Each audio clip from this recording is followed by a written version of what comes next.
나눌 말씀 구약성경 에스더 7장입니다.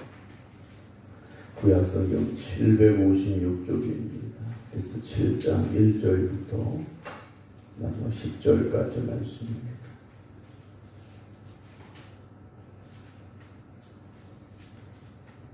(7장 1절부터 10절입니다) 왕이 하만과 함께 또 왕후 에스더의 잔치에 가니라. 왕이 둘째 날 잔치에 술을 마실 때 다시 에스더에게 물어 이르되, 왕후 에스더여, 그대의 소청이 무엇이냐 곧 허락하겠노라.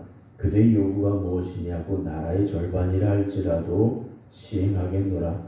왕후 에스더가 대답하여 이르되, 왕이여, 내가 만일 왕의 목전에서 은혜를 입었으며 왕이 좋게 여기시면 내 소청대로 내 생명을 내게 주시고 내 요구대로 내 민족을 내게 주소서.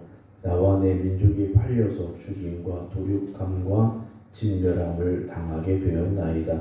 만일 우리가 노비로 팔렸더라면 내가 잠잠하였으리이다. 그래도 대적이 왕의 손해를 보충하지 못하였으리이다 하니, 아하수에로 왕이 왕후 에스더에게 말하여 이르되, 감히 이런 일을 심중에 품은 자가 누구며 그가 어디 있느냐 하니, 에스더가 이르되, 대적과 원수는 이 악한 하만이니이다 하니, 하만이 왕과 왕후 앞에서 두려워하거늘 왕이 노하여 일어나서 잔치 자리를 떠나 왕궁 후원으로 들어가니라.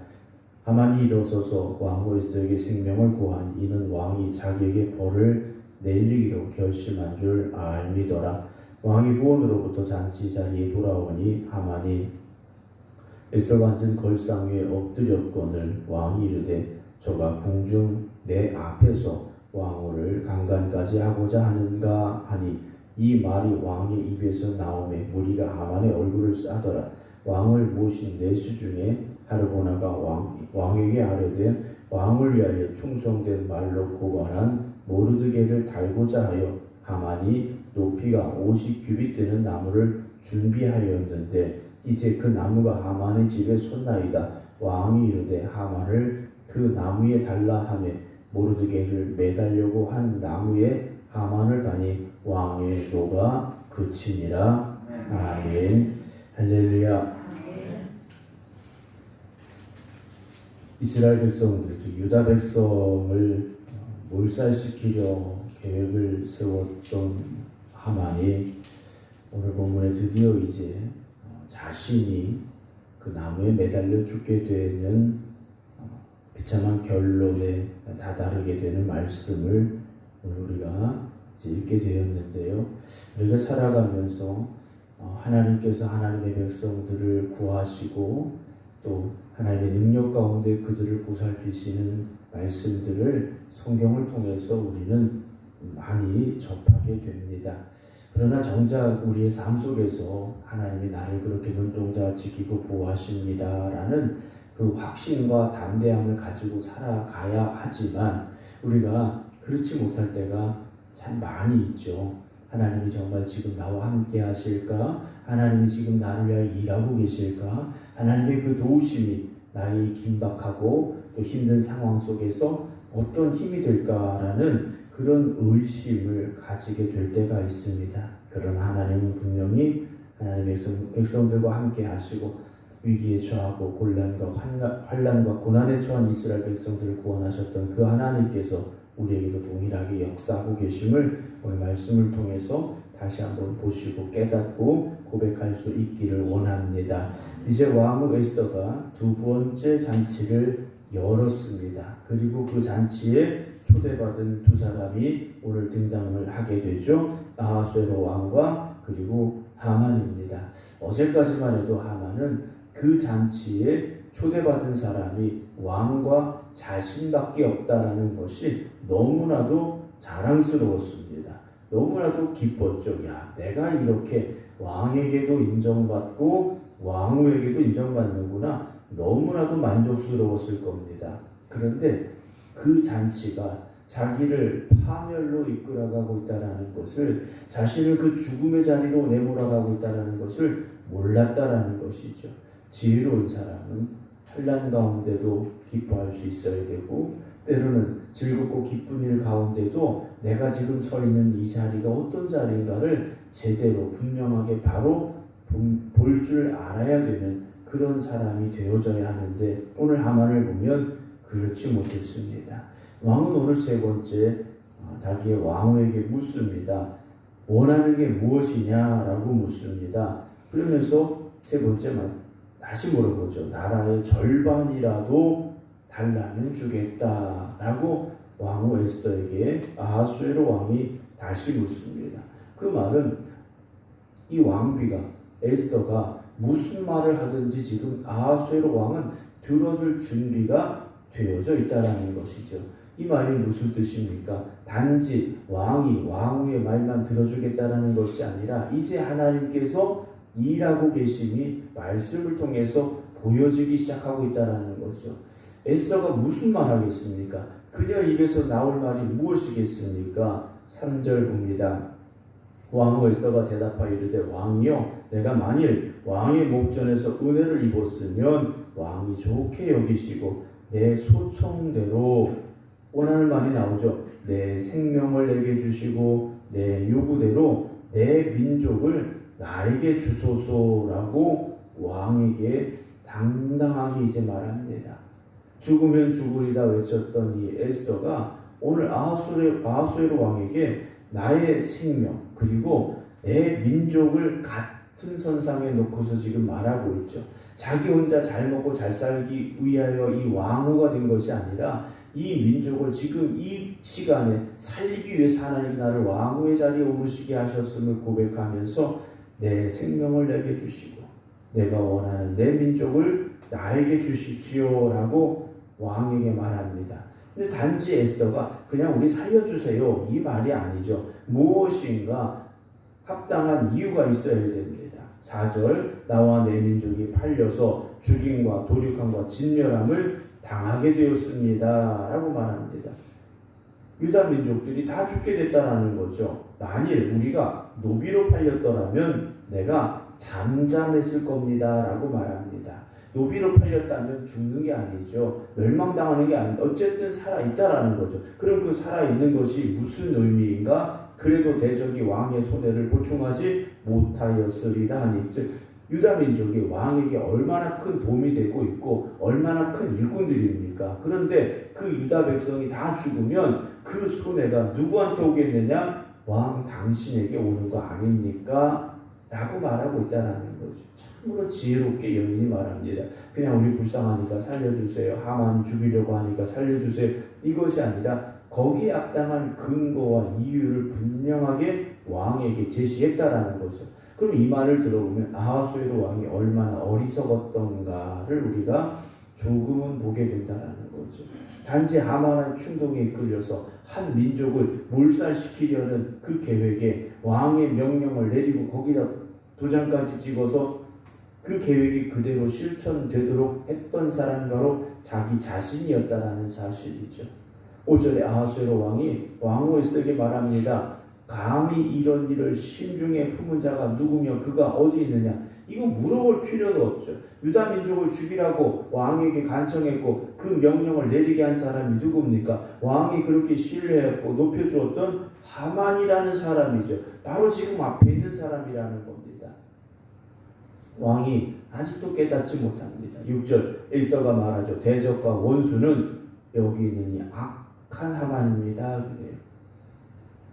하만이 왕과 왕후 앞에서 두려워 떨기 시작합니다. 어제까지만 해도 기세등등했던 정말로 왕국의 왕 밑에는 바로 자기인 것으로 착각하며 살았던 이 하만이 두려움에 떨기 시작합니다. 7절 왕이 노하여 일어나서 잔치 자리를 떠나 왕궁 후원으로 들어가니 왕이 너무 화가 나서 그 자리를 잠시 떠났죠. 그때 하만이 일어서서 왕후 에스더에게 생명을 구합니다. 이는 왕이 자기에게 벌을 내리기로 결심한 줄 알미로라. 그 벌이 무엇이겠습니까? 결국 죽음이겠죠. 자기가 이제 죽게 된 것을 직감을 했습니다. 그래서 지금 날 살려줄 사람이 누군가? 자기가 멸하려고 했던 유다 민족, 바로 이 왕후 에스더밖에 없는 겁니다. 그래서 에스더에게 살려주기를 구하고 있다라는 거죠. 아마 매달려서 살려달라고 했던 것 같습니다. 8절 왕이 후원으로부터 잔치자리에 돌아오니 하만이 에스더가 앉은 걸상 위에 엎드렸거늘. 왕후 에스더가 앉은 그 의자에 아마 매달려서 하만이 나 좀 살려주세요 라고 간청을 했던 것 같습니다. 그때 왕이 무엇이라 말합니까? 저가 궁중 내 앞에서 왕후를 강간까지 하고자 하는가 하니 라고 말하죠. 그럼 실제 왕이 볼 때 하만이 그러려고 했는가? 그렇지 않았겠죠. 그럼 이 말이 무엇이겠습니까? 하만을 그냥 죽일 수는 없는 거죠. 왜냐? 그 명령에 자기가 도장을 찍었거든요. 왕의 명령으로 내렸던 겁니다. 방법과 이유가 있어야 되는 거죠. 그 이유를 어디 찾았느냐? 지금 하만의 이 모습 속에서 왕이 찾아낸 거죠. 그래서 억울하지만 하만은 그 일 때문에 결국 죽음을 당하게 되는 것인데요. 이 말이 왕의 입에서 나오는 무리가 하만의 얼굴을 쌌더라 그랬습니다. 하만의 얼굴을요 수건으로 가렸다라는 거죠. 왜 그랬겠습니까? 이제 사형수가 되는 겁니다.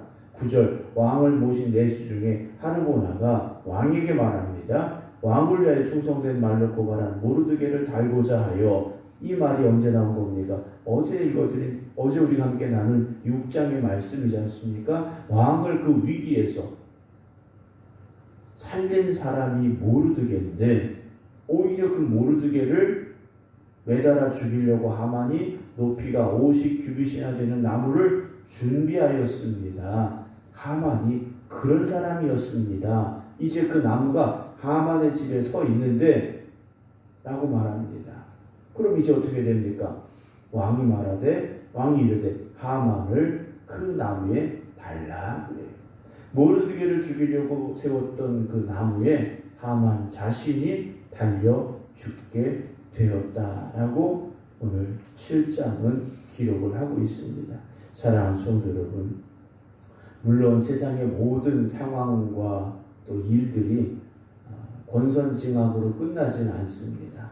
악한 사람들이 다 멸망당하고 벌받고 그렇게 되지는 않습니다. 그러나 하나님은 살아계셔서 우리의 삶에 우리가 어떤 모습으로 살았는가, 우리가 어떤 삶을 살았는가에 대한 판단과 심판을 하실 때가 있음을 우리가 분명히 알아야 됩니다. 지금 악한 사람이 멸망당하지 않는다고, 지금 선한 사람이 고통받는다고 그것이 그렇게 끝나는 것은 아니라는 거죠. 하나님 앞에 설 때 악한 이들이 반드시 심판받을 것이고 하나님의 백성들이 하나님의 칭찬받는 그런 자리에 서게 되는 날이 있음을 잊지 마시기 바랍니다. 그럼 오늘 우리가 어떤 삶을 살아야 될 것인가? 에스더와 같은 삶을 살아가시기 바랍니다. 오늘을 살아가면서 하나님께 모든 것 맡기고 하나님의 뜻을 구하고 하나님이 역사하실 그날을 기대하며 살아가는 여러분들이 되시기 바랍니다. 악인의 끝은 결국 멸망일 수밖에 없습니다. 그러나 하나님의 백성들의 끝은 하나님의 영광의 면류관임을 기억하시면서 오늘 내 앞에 주어진 때로 불합리하고 이해되지 않는 현실이라 할지라도 하나님의 뜻과 계획하심이 있음을 믿으시고 하나님께 모든 것 맡기고 믿음으로 살아갈 수 있는 저와 여러분들 되기를 주님의 이름으로 축원합니다. 기도하겠습니다. 스스로 높아지려고 했던 하만의 그 악한 계획을 하나님께서 에스더를 들어 쓰셔서 에스더의 그 담대한 믿음을 통하여서 그 악한 계획을 수포로 돌아가게 하셨음을 오늘 말씀 속에서 보게 됩니다. 오늘 우리가 살아가는 이 현실 속에서도 악한 사람들이 잘 되어지고 오히려 믿음의 사람들이 고난과 환난을 만나게 되는 경우들을 봅니다. 그런 상황 속에서 우리가 믿음으로 살아가는 것이 무슨 의미가 있을까? 그래도 내가 믿음을 지켜야 될까 고민하게 됩니다. 그러나 오늘도 말씀을 통하여 하나님은 살아계시고 하나님의 백성들을 지키시고 보호하시는 하나님이심을 보게 됩니다.